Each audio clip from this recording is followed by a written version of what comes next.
Respect my junior members and my teacher और मेरे प्यारे दोस्तों, मेरा नाम युवराज है। मैं मानव Bharti senior secondary school Kumer से आया हूँ। आज मैं जिस टॉपिक पर बात करना चाहता हूँ वह टॉपिक आगे चलकर पूरी मानव सभ्यता को बदल देगा। उस टॉपिक का नाम है द क्वांटम एज।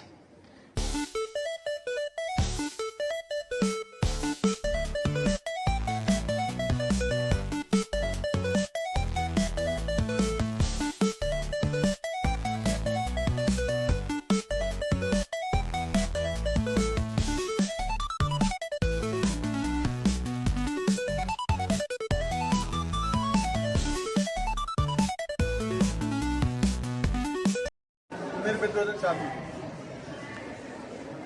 आज हमारी जो संबोधन है वो एक विशिष्ट बच्चे के बारे में दो बातें आपसे कहूंगा। साइंस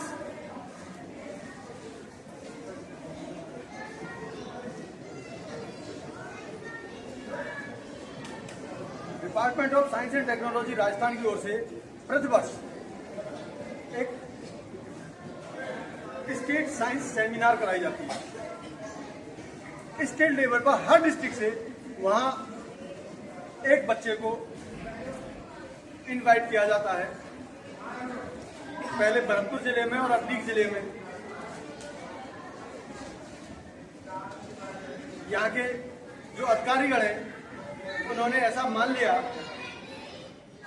कि बेहतर प्रदर्शन के लिए हमें मानव भारती स्कूल से कोई बच्चा ले जाना है, तो उनका पिछली साल भी आग्रह रहा और इस साल भी आग्रह रहा कि आपके यहाँ से कोई बच्चा भेजिए, उसे तैयारी कराइए, जिससे कि स्टेट लेवल पर हमारे जिले का नाम रोशन हो। लास्ट ईयर आकांक्षा जैन जो अभी 11th क्लास में है वो इस प्रतियोगिता में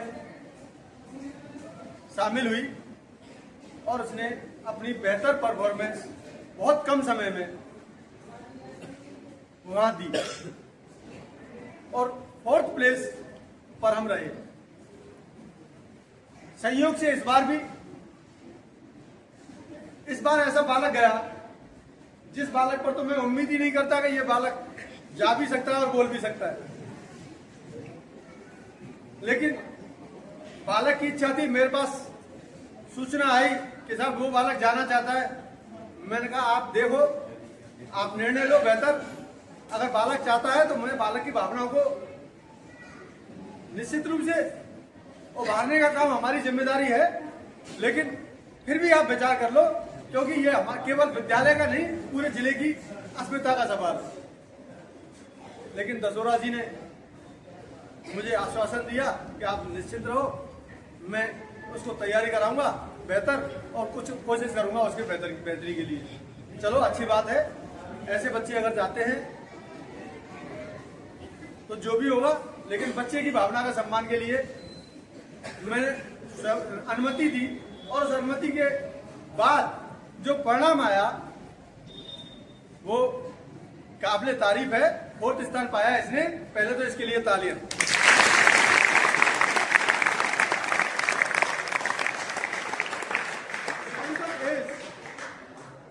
ये एक टॉपिक था जिस पर बोला गया।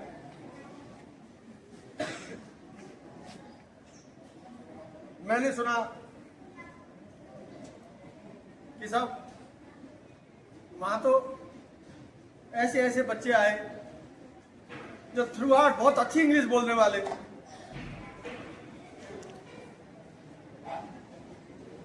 हम तो कहीं ठहरते ही नहीं उनके सामने। तो एक बात हमेशा ध्यान रखो, अच्छा वक्ता होना चाहिए, वो हिंदी में बोले या इंग्लिश में, इससे कोई फर्क नहीं पड़ता। ऐसे लोग और ऐसे स्कूल गिने चुने हैं। शब्दों पर, हर शब्द पर ध्यान दिया जाता है, चाहे वो इंग्लिश का वर्ड हो या हिंदी का वर्ड। अगर ऐसा ना होता तो आपने जो हिंदी में अपनी अपना संबोधन दिया, उनके शब्दों को वहां सम्मान नहीं मिलता। आपके शब्दों को सम्मान मिला, इसलिए अपनी भाषा पर हमेशा गर्व करो। ये सबसे महत्वपूर्ण है। मैं क्वांटम एज के बारे में एक बार पुनः जो संबोधन इसने वहां दिया, मैं चाहता हूं वो संबोधन पुनः ये यहाँ भी दे और हमें पता चले कि इसने किस प्रकार से संबोधन दिया, और आप सबको प्रेरणा भी मिले कि हम जब युवराज जैसा बच्चा कर सकता है तो फिर कोई भी किसी भी बच्चे को हमेशा एक्स्ट्रा जो को करिकुलर एक्टिविटीज होती है उनमें हमेशा बढ़ चढ़ कर हिस्सा लेना ही चाहिए, ये जरूरी है। आपने जो स्पीच दी तो एक बार क्वांटम एज के बारे में सभी बच्चों को बताएं। Respect my junior members and my teacher, और मेरे प्यारे दोस्तों, मेरा नाम युवराज है। मैं मानव Bharti senior secondary school Kumer से आया हूँ। आज मैं जिस टॉपिक पर बात करना चाहता हूँ वह टॉपिक आगे चलकर पूरी मानव सभ्यता को बदल देगा। उस टॉपिक का नाम है द क्वांटम एज।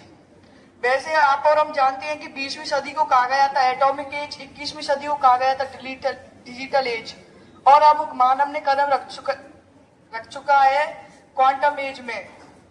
यह स्मार्ट टूल्स और गैजेट्स की बात नहीं हो रही है, यहाँ रियलिटी में टेक्नोलॉजी, फिजिक्स और फिलोसॉफी की एक जुड़ाव की बात हो रही है। अब हम जानते हैं क्वांटम है क्या है। सुपरपोजिशन, जहां क्लासिकल बीट 0 व 1 होती है, वहीं क्यू बीट 0 व 1 दोनों हो सकती है। अब एंटेंगलमेंट, 2 हजारों किलोमीटर पार्टिकलों के बीच चाहे कितनी भी दूरी हो वह आपस में तुरंत जुड़ जाते हैं। तीसरा क्यूबिट बीएस बीट। क्यूबिट एक ऐसी पावर है जो एक्सपोनेंशियल पावर है, जबकि बीट एक लाइनर पावर है जो पूरी कंप्यूटिंग सिस्टम को बदल देगा। अब हम बात करते हैं इसकी संभावनाएं, अपॉर्चुनिटी। पहला, quantum communication, climate prediction, drug discover और प्रोटीन फोल्डिंग जैसी कॉम्प्लेक्स प्रॉब्लम सेकंडों में ही हल हो जाएंगी।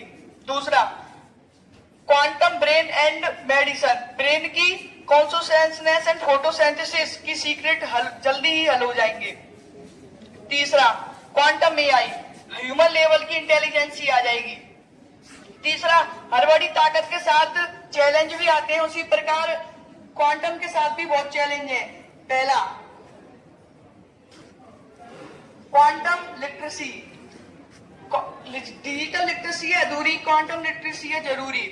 रेस्पॉन्सिबल इनोवेशन, हमें इसे संचालित करने के लिए 0 केल्विन डिग्री की आवश्यकता होती है। दूसरा, क्रायोजेनिक रिप्रोडक्शन, जैसे नेशनल सिक्योरिटी और साइबर सिक्योरिटियों में क्रांति आ जाएगी। अब हम बात करते हैं कि भारत इस दौर में कहाँ है। भारत इस दौर में पीछे नहीं है। जिस प्रकार सभी देश केवाईसी दौर में दौड़ रहे हैं, उसी प्रकार भारत भी इस देश में आ गए हैं। हमारी सरकार ने national defence, quantum intelligence and application पे 8,000 करोड़ रुपए इन्वेस्ट किए। इसरो ने 300 किलोमीटर डिस्टेंस पे जीत हासिल करी है।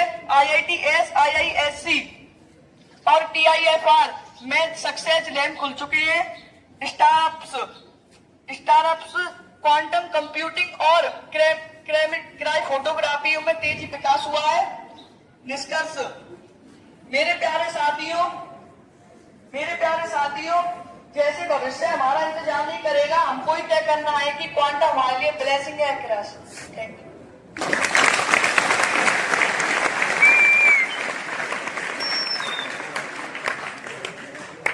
अपने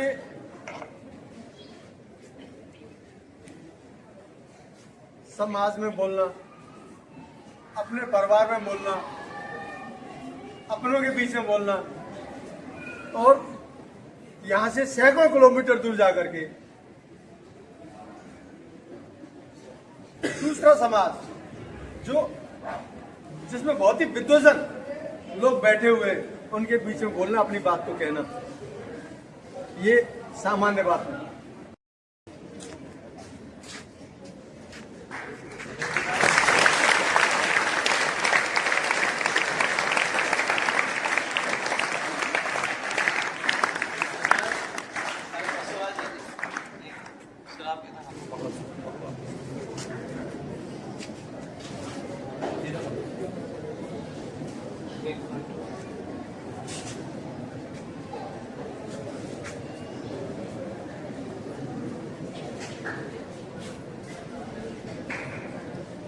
हमें बजाओ ना।